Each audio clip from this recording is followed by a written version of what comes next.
انہوں نے اپنے عمل، اپنے کردار، اپنے آپ کو اللہ کی بارگاہ میں اس طرح سپرد کر دیا تھا کہ ان کے کردار، ان کے عمل کی وجہ سے یہ شناخت ہوگی کہ یہ کسی نہ کسی بزرگ کی اولاد میں سے۔ سبحان اللہ، سبحان اللہ، تو اللہ۔ لہٰذا لوگ جب پوچھتے، تحقیق کرتے، معلوم ہوتا، نام پوچھتے تو جی اندازہ ہوتا کہ یہ جنیدی بزرگ ہیں، جنیدی سلسلے سے، اور ان کا نسبی تعلق حضرت جنید بغدادی سے ہے۔ سبحان اللہ۔ جیسا کہ آج کل ایک عام ہو گیا ہے کہ اولاد فلاں، اولاد فلاں، اولاد فلاں کا اپنا تعارف، لیکن ہم نے کبھی نہیں سنا، نہ یہ سیکھا کہ اس طریقے سے ہمارا تعارف کیا جائے، سبحان اللہ، بلکہ نسب نہیں، ہماری والد محترم کی پوری زندگی عمل کا پیکر ہے۔ بے شک، بے شک۔ انہوں نے پورے قوم و ملت کو عمل دیا ہے۔ جہاں تک ہو سکے آپ دوسروں سے بھی پوچھ سکتے ہیں، ان کے مریدین متقیدین سے، ان کی زندگی کا اگر 24 گھنٹے دن میں ہیں، جی تقریباً 12-13 گھنٹے جو ہے مسجد میں آپ گزارتے تھے۔ سبحان اللہ، بہت کم وقت آرام، بہت کم وقت کھانے پینے کے لیے، اور چند وقت جو ہے اپنے بیوی بچوں کے لیے بھی جی نکالتے تھے۔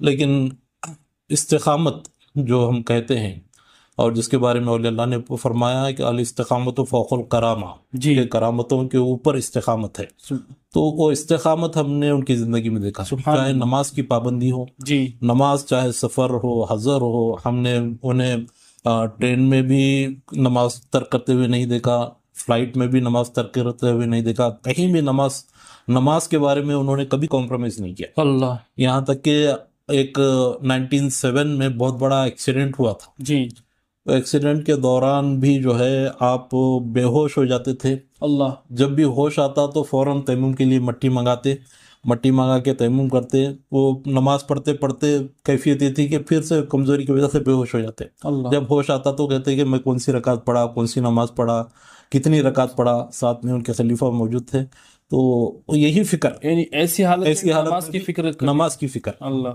پوری زندگی کا ان کا ایک درس اگر ہم لیں تو وہ نماز ہے۔ نماز ہے۔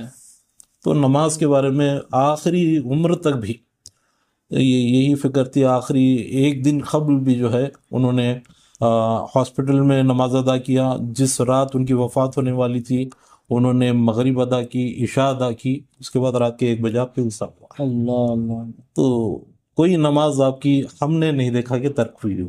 سبحان اللہ، سبحان اللہ۔ جنید بغدادی رحمۃ اللہ علیہ کا عملی پیکر آپ تھے، تو لہٰذا آپ کے دور میں کئی کام بارگاہ شیخ دکن میں ہوئے، کئی کارہائے نمایاں ہوئے۔ تو ہر بزرگ کا ایک طریقہ کار رہتا، جی کسی کا سلوک اخلاص پر رہتا، جی کسی کا سلوک رضا پر رہتا، جی کسی کا سلوک توکل پر رہتا۔ جی